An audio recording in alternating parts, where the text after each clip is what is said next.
నిద్రపోతున్నారా? ఇంతసేపు real estate దందా తప్ప ఇంకోటి లేదా? ఇల్టు భూములు ఎట్లా అమ్ముదాం, పల్టు భూములు ఎట్లా అమ్ముదాం, ఆ భూములు ఎట్లా దెబ్బ పెడదాం, ఇంకెంత కమిషన్ కొడదాం, ఇది తప్ప రాష్ట్ర ప్రయోజనాలు, నీళ్లు, రైతులు, మనుషులు లేరా? ప్రాజెక్టులు ఎందుకు 2 నెలల నుంచి ₹1 పెట్టలే? ఎందుకు ఒక తట్టడి మట్టి తీయలే? ఎవరు నిరోధించింది మిమ్మల్ని? ఎవరు అడ్డుపడ్డారు మీకు? ఎవరు కట్టేసారు మీ కాళ్ళను? అటు పైసా పనిచేయరు, నిష్క్రియాపరత్వంగా ఉంటారు. ఈ డిపిఆర్ పంపిస్తే సపోర్ట్ చేయరు. ఇలా చివరికి 45 టీఎంసీ అని రాస్తారు. అంటే ఏం కాబోతుంది? ఎవరో ఒత్తిడి ఉంది దీని వెనుక? ఏం కుట్ర దాగి ఉంది? ఇది 2 ఏళ్ళ నుంచి నేను మౌనం పాటించి చూసుకుంటూ వస్తున్నాం. తప్పని పరిస్థితి నేను బయలుదేరినప్పుడు తప్పదు. అటు కేంద్రాన్ని ఎక్స్పోజ్ చేస్తాం, ఇటు రాష్ట్రాన్ని ఎండగడతాం ప్రజల మధ్యలో ఖచ్చితంగా. ఇలా మొత్తం విస్తారంగా మాట్లాడినాం, చర్చించినాం. చాలా పెద్ద ప్రజా ఉద్యమాన్ని శ్రీకారం చుడతాం. కంపల్సరీ పాలమూరు, రంగారెడ్డి, నల్లగొండ జిల్లాలలో గ్రామాన దానికి పోస్టర్ డిజైన్ అవుతుంది, కరపత్రం డిజైన్ అవుతుంది. ప్రజా ఉద్యమాలు చేస్తాం, పెద్ద బహిరంగ సభలు పెడతాం. నేను స్వయంగా అటెండ్ అవుతున్న బహిరంగ సభలకు. ప్రజాక్షేత్రంలో ఈ ప్రభుత్వం యొక్క నిష్క్రియాపరత్వాన్ని ఎండగడతాం. ఇప్పుడు వాయిస్ అయితే తెలంగాణకు, మరి తెలంగాణకు ఉన్న ప్రభుత్వం మాట్లాడకపోతే ఇంకెవరు మాట్లాడాలా? మాకు 2 బాధ్యతలని, ఒకటి తెలంగాణ తెచ్చిన పార్టీగా, రెండవది ప్రధాన ప్రతిపక్షంగా కూడా కంపల్సరీ మా డ్యూటీ మేము చేయాలి. అందుకోసం గాను వీళ్ళు ఏదో తమాషకు మేము అదొకటి అడ్డం పొడుగు మాట్లాడి, కిరికిరి మాటలు మాట్లాడి, ఈ కారు కూతలు కూసి ఏదో చేస్తామనుకుంటే నడవదిగా. ఈ ఏళ్ళ దాకా వేరే కథ, రేపటి నుంచి వేరే తోలు తీస్తాం ఎక్కడికక్కడ. ప్రజలు ఖచ్చితంగా ఎక్కడికక్కడ నిలబెట్టే ప్రయత్నం చేస్తాం. అడుగున చెక్ చేస్తాం, ప్రతి విషయంలో చెక్ చేస్తాం. Sufficient time we have given. మేము తొందరపడి మేము ఎందుకు కన్నెర్రి అయ్యి మా ప్రభుత్వం పోయింది వీళ్ళు వచ్చింది అనేటువంటి ఒక పిచ్చి అయ్యి అట్లా మేము చేయలే, అటువంటి వాడికి పోలే. ఇష్యూల మీద పోరాడుతున్నాం, ఒకే ఫీజు రియంబర్స్ మీద పోరాడుతున్నాం, ఇంకోటి పోరాడుతున్నాం.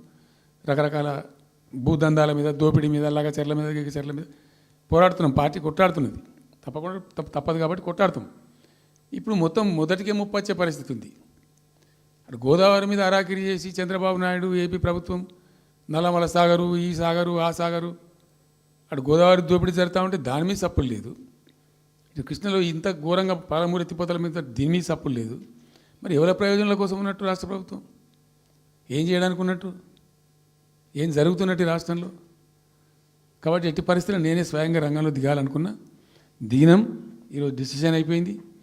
2-3 రోజులలో, 2-3-4 రోజులలో, రాబోయే 3-4 డేస్లో ఆయా జిల్లాల నాయకులతో సమావేశమై ఖచ్చితంగా చాలా పెద్ద ఎత్తున అక్కడ గ్రామానికి డప్పు కొడతాం, మొత్తం సభలు పెడతాం, కవులు, గాయకులు, కళాకారులు అందరినీ తట్టి లేపుతాం.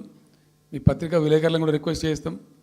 అక్కడ జరిగే అన్యాయాన్ని, ప్రజలకు జరిగేటువంటి అన్యాయాన్ని, ఈ జలదోపిడిని అరికట్టాలని, ఈ కేంద్ర ప్రభుత్వం అవలంబిస్తున్న విధానాన్ని కూడా తప్పకుండా చేస్తాం. ఇన్ని రోజులు ఒక రకంగా పోయినాం, కానీ తప్పేటట్లేదు. ఇప్పుడు ఎవరితోనైనా సరే కొట్లాడతాం, తెలంగాణ కోసం భయపడం, యాందాకాయన పోతాం, ఈ కొండ మీద గోపైనా సరే కొట్లాడతాం, తప్ప ఇడిచిపెట్టాం.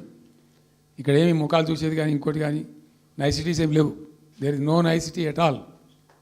విల్ ఫైట్, డెఫినెట్గా ఫైట్ చేస్తాం. ఎందుకంటే రక్షించుకోవాలి, రాష్ట్రం యొక్క హక్కులు రక్షించుకోవాలి, నీళ్ళు రక్షించుకోవాలి, రాష్ట్ర ప్రజల ప్రయోజనాలు రక్షించుకోవాలి. ఈ విధంగా ఇప్పుడు మా కళ్ళ ముందే జరిగినటువంటి దీనిలో ఈ దుర్మార్గంలో ఎట్లా మౌనం పాటిస్తాడు కేసీఆర్? ఎందుకు మౌనంగా ఉంటాం? ఎవరి కోసం ఉంటాం? ఎందుకోసం ఉండాలి? కాబట్టి అరాకిరి ముచ్చట్లు కావు. ఇష్టం వచ్చినట్టు మాట్లాడి, ఇష్టం వచ్చినట్టు ఆల్తు ఫాల్తు కూతలు కూసి ఏదో చేస్తామంటే అది జరిగేది కాదు, జరగనీయం. రెండవది, ఈ ప్రభుత్వం కూడా సర్వభ్రష్ట ప్రభుత్వం, సర్వంలో భ్రష్టమైంది. మేము చెప్తా, బీజేపీ కథ కూడా చెప్తా. ఎందుకు చెప్పా? డెఫినెట్గా చెప్తాం. అరే నువ్వు మా ఇంట్లోకి వచ్చి మాకు దోసుకపోతా అని ఊరుకుంటామే? నాకు అర్థం ఎవరైతుంది? ఏమైనా ఉండొచ్చు కాక, ఏమైనా ఉండకపోవచ్చు కాక, నీ జేబు చేపెట్టి పైసలు కూర్చుకుంటా అంటే ఊరుకుంటామా? సాధారణ కాడికైతే కొట్లాడతాం కదా. యాక్చువల్లీ ఒక పద్ధతిలో ఈ రాష్ట్రం ఒక క్రమ పద్ధతిలో మంచిగా ముందుకు పోతూ ఉంటుంది. సంక్షేమం విషయంలో కానీ, అభివృద్ధి విషయంలో కానీ, పారిశ్రామికీకరణలో కానీ, ఐటీ రంగంలో కానీ, క్రైమ్ తగ్గించడంలో కానీ, లా అండ్ ఆర్డర్ మెయింటైన్ చేయడంలో కానీ ఒక మంచి పద్ధతిలో పోతూ ఉండే. ఇవాళ ఏందండి, జంట నగరాలలో పట్టభాగాలు నడి రోడ్డు మీద హత్యలు జరుగుతున్నాయి, అడిగే దిక్కు లేదు. మానభంగాలు జరుగుతున్నాయి, రేపులు జరుగుతున్నాయి. ఎన్సీఆర్బీ రిపోర్ట్ ప్రకారంగా 20% క్రైమ్ రేట్ పెరిగింది తెలంగాణలో. పీస్ఫుల్ స్టేట్ ఉండే, ఫ్రెండ్లీ పోలీసింగ్ ఉండే, అవన్నీ ముఖ్యమైపోతున్నాయి ఇవాళ తెలంగాణలో. చూస్తున్నాం మేము, మనం పాటించడానికి చూసుకుంటూ, గమనించుకుంటూ, రికార్డు చేసుకుంటూ అని చర్చ చేస్తున్నాం. ఎప్పటికప్పుడు పెరిగిపోయినాయి. వాగ్దానాలు ఏంటంటే వీళ్ళు చేసినాయి. మంచిగా ఉన్న ప్రజలను,